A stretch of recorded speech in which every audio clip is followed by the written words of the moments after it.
Hello, നിങ്ങളീ കാണുന്നത് കൊല്ലം കരുനാഗപ്പള്ളിയിൽ നിന്നും 500 മീറ്റർ മാറി സ്ഥിതി ചെയ്യുന്ന കന്നേറ്റി ബോട്ട് ടെർമിനലാണ് കേട്ടോ. ചതയാഘോഷത്തിനോടനുബന്ധിച്ച് നടക്കുന്ന ശ്രീനാരായണ ഗുരു ട്രോഫി വള്ളംകളി നടക്കുന്ന അതേ സ്ഥലം. ഹൗസ് ബോട്ടുകളും സഫാരി ബോട്ടുകളും ഒക്കെയായി ടൂറിസം ഡിപ്പാർട്ട്മെൻറ്റിൻ്റെ കീഴിൽ നല്ല രീതിയിൽ പ്രവർത്തിച്ചിരുന്ന ഈ സ്പോട്ട് കുറച്ചു കാലമായി പ്രവർത്തനക്ഷമമല്ല. ബോട്ട് സവാരി മാത്രമല്ല, നിങ്ങൾക്ക് കുറച്ച് സമയം റിലാക്സായി സമയം ചിലവഴിക്കാൻ കൂടെ ഈ സ്പോട്ട് തിരഞ്ഞെടുക്കാം. തിരക്കേറിയ ജീവിതത്തിൽ നിന്ന് ഒന്ന് സ്ലോ ഡൗൺ ചെയ്യാൻ പറ്റുന്ന ഒരിടം.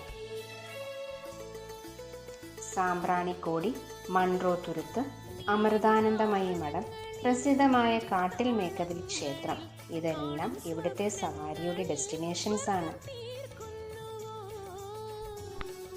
ഒരാഴ്ചയ്ക്കുള്ളിൽ പഴയ പ്രതാപത്തിലേക്ക് വരുവാനുള്ള തയ്യാറെടുപ്പിലാണ്. അപ്പോൾ ഇനി കൊല്ലത്തേക്കൊരു യാത്രയുണ്ടെങ്കിൽ കന്നേറ്റി ബോട്ട് ടെർമിനൽ സന്ദർശിക്കാൻ മറക്കണ്ട കേട്ടോ.